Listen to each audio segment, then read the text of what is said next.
On the Ground, presented by theCUBE. Here's your host, Jeff Frick.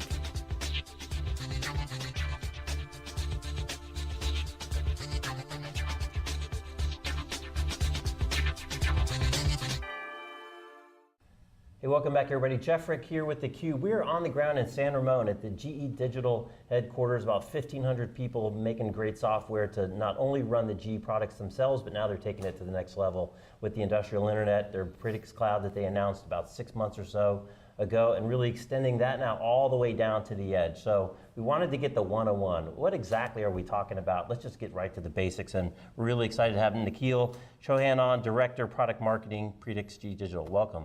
Good to be here, Jeff. Yeah, absolutely. So we've been talking a lot about cloud, a lot about Predix, a lot about industrial internet and IoT, and the buzzwords are flying all over the place. So let's just kind of break it down. What exactly is Predix? Yeah, so Predix is a complete edge to cloud platform. It is a platform that could be deployed at the edge of the network as well as in the cloud. So we talk about this whole edge to cloud continuum, where the platform has technologies which can run at the edge of the devices, in the cloud, and be able to orchestrate application logic, data, and control at various levels. Right, so we talk a lot about kind of horses for courses. So depending on what the application workload is, some portion of that might be executed at the device or some subset of devices, logical business unit, however you define it, and some set would be back up in the cloud. That is very true, Jeff. So the way we look at the whole platforming is, Predix is obviously a horizontal platform which allows the applications to be built at the top. As a platform, it provides the ability to run this application logic, data, control, where it actually makes the most sense for the business value. So you can run all these things at an individual sensor level, at a congregation of sensors and hubs and nodes. You can run it at gateways, controllers, on-premise servers, infrastructure equipment at the edge, as well as in the cloud. So this is the whole edge to cloud continuum we're talking about, which is powered by Predix. And that's interesting, because some people, when they say edge, they might think like that last, I don't want to say mile, millimeter, right? The actual sensor that's on the final device. But as you just kind of walk through, there's lots of edges, if you will, as you walk back away from that one individual sensor, back to different collections of meaningful units. Yeah, edge to us, we believe that edge as a word is actually talking about the physical location which is allowing computing close to the source of data. So it's either a gas turbine, it's a 60,000 foot, 65 foot tall oil and gas blowout preventer, it's locomotive engines which are running at 70 miles per hour.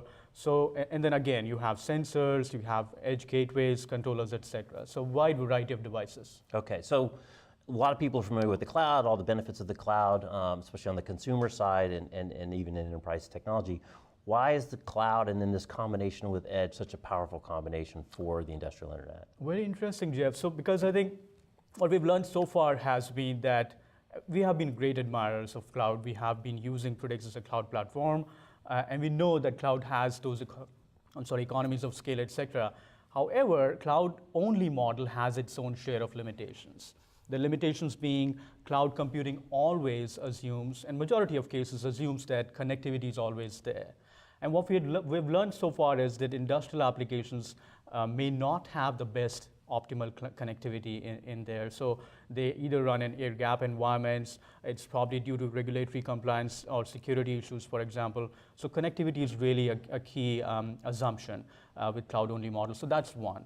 The second one is centralizing all the analytics. So once you're taking all this data and pushing it in the cloud, all we are doing is we're basically analyzing all that stuff only in cloud, which obviously adds latency, but also doesn't give the ability to run analytics at various levels, which are closer to the point of control, closer to the edge. So that's number two. That's really the centralizing analytics piece.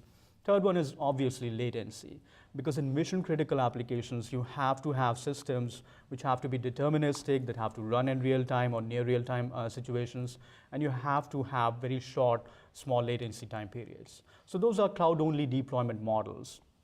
Now we believe that in industrial applications, you really need to have both edge and cloud working together, working in tandem.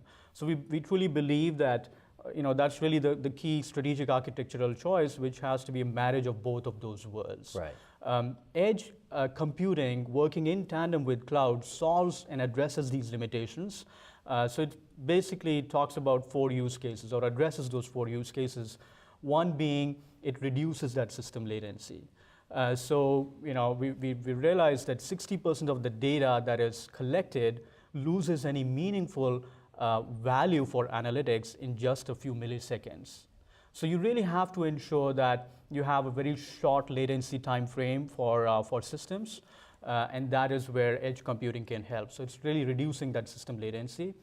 It's adhering to SLAs. It's adhering to regulatory compliance requirements. So in mission critical applications such as industrial ones, or majority of the ones, you really have to ensure that the system latency is absolutely short, and you have a deterministic way of those systems. You give an input, you have to provide an output in a particular time frame. So that's really addressing that SLAs. It's also ensuring that you're supporting some hybrid cloud situations where it's probably needed by regulatory compliance, some geographical compliance requirements, etc. So that's number 2.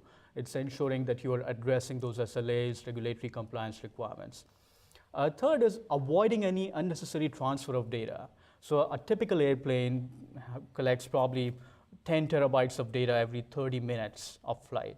So you really don't need to transfer every single bit of it to the cloud. You have to make sure that you're doing some analytics at that point of control. Think about a locomotive engine traversing at 70 miles per hour, and it's sensing all the rail adhesion things, it's sensing the exogenous data such as weather, and it's making some meaningful analysis of the data at the edge itself. You cannot wait for that to go to the cloud and do some analysis and push the brakes in time. So that's third. The final one is where you're offloading compute-intensive tasks from some of these resource-constrained devices. So think about a mobile field worker who's having a mobile phone or a device, or some sort of geek robotic equipment, but you really need to have the ability for offloading some of these compute cycles from these devices, because these are power-hungry devices. Power consumption is really critical. You have to ensure that you're offloading computing from these to, let's say, edge gateways, and still do analytics at the edge, but just save those power consumption cycles. So those are pretty much 4 use cases for edge computing. Really makes me think of kind of from the consumer point of view that we're familiar with is our mobile phones, right? Because if you're running an app on your phone, there's certain things that the app will do on the phone, and there's certain things that happen back at the cloud. And you don't necessarily have to have the two exactly mirror. My favorite example was the original, one of the Steve Jobs, I think, 4th generation of iPod. Yeah. It had no display. All it would do was shake it, you go to the next song. That's the stupidest thing I've ever heard. Well, he was smart. Well, you don't need that at the edge. You need that back at the computer. You can manage your playlist, you can do everything else. But if you're jogging, you don't need that. It was kind of the first breakthrough where you can start to break up functionality, break up logic, break up control, break up data to different components that are all connected to really the same application, but they don't all need to exactly mirror one another. And that's really kind of what you're talking about. Absolutely, that's exactly what we're talking about. It's really the whole edge to cloud computing, distributed computing architecture, where you can utilize all these different layers of compute and processing so that you can run that application logic, you can orchestrate the analytics up or down based on the prescribed use case and the outcome that the customer is interested in. Right. Another really key piece is kind of the partner ecosystem, because you guys, you have hardware and you have software in these fields, but these are big complex systems. There's historic stuff that's there's stuff that's not. General Electric that needs to work together, especially in the context of an economically defined, I'm going to keep stealing that line. So if you could talk a little bit about kind of the partner strategy and how you deal with kind of incumbent technologies and incumbent systems and pull those into the value benefit for the customer. Absolutely. Just like any other company, GE cannot do this alone. We really need a village to support us. And really the number one challenge that we are seeing from our customers' point of view is that they're sitting in a heterogeneous environment. They just don't want to deal with GE equipment. They have a non-GE equipment base as well. And they have to make sense of the data that's coming off of GE and non-GE equipment. So as a platform, we're trying to ensure that we bring in the right set of ecosystem players so that you have a platform play and a single point of contact for the customer so that they can build these devices in a way that is standardized, which makes these machines into software-defined machines. Now you have machines which are social, which are interoperable, which have the ability to autonomously connect to the industrial internet, have the ability to execute native or cloud-based apps, as well as analyze the collected data and securely respond to changes in that data. We are obviously looking at open source software as well as a number of ecosystem providers to help us do edge analytics, etc.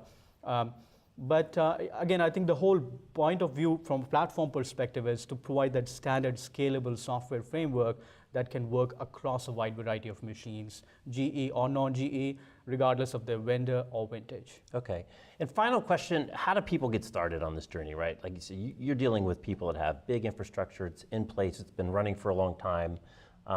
They've kind of bought into doing it better. Everyone needs no unplanned downtime and to get more out of what they have. So how are customers kind of getting started? What are the points of entry on this journey? So from a Predix perspective, Predix is obviously a platform that provides a number of services. On the edge side, it provides a technology called Predix Machine, which is the technology that allows providing that standard software development kit for any kind of edge device to become software defined. So it can be a sensor hub, you can have a controller which is coming from GE or non-GE, a gateway device. So you have a number of Predix ready devices which can use Predix machine stack, become software defined, and try to dial back to Predix Cloud. You also have a technology called Predix Connectivity, which provides plug-and-play connectivity. So customers are using that so that they really use that service to not be at the mercy of specific carrier. It's a plug-and-play connectivity that works anywhere across the globe. So those are pretty much two different technologies that Predix provides. We do support a number of Predix-ready devices. Predix-ready devices are devices which are using these technologies, dialing back to Predix Cloud, doing stuff at the edge itself, doing analytics, but really talk to Predix through standard APIs, standard integration points. So those are really three different technology areas or spectrums that the customers are using today. Okay, great. And what's the best way for people to get involved? Yeah, so the best way is Predix.io is really our developer-focused website, which is where you can get all these SDKs, you can get to know what are the requirements for our Predix-ready devices, frameworks, and really connect all these diverse set of machines and talk to Predix Cloud. Excellent. Well, Nikhil, thanks for taking a few minutes. I love it. You bet. GE is a software company. If you haven't seen all of the commercials yet, no doubt about it. I'm Jeff Frick. We're at GE Digital in San Ramon. You're watching theCUBE. Catch you next time.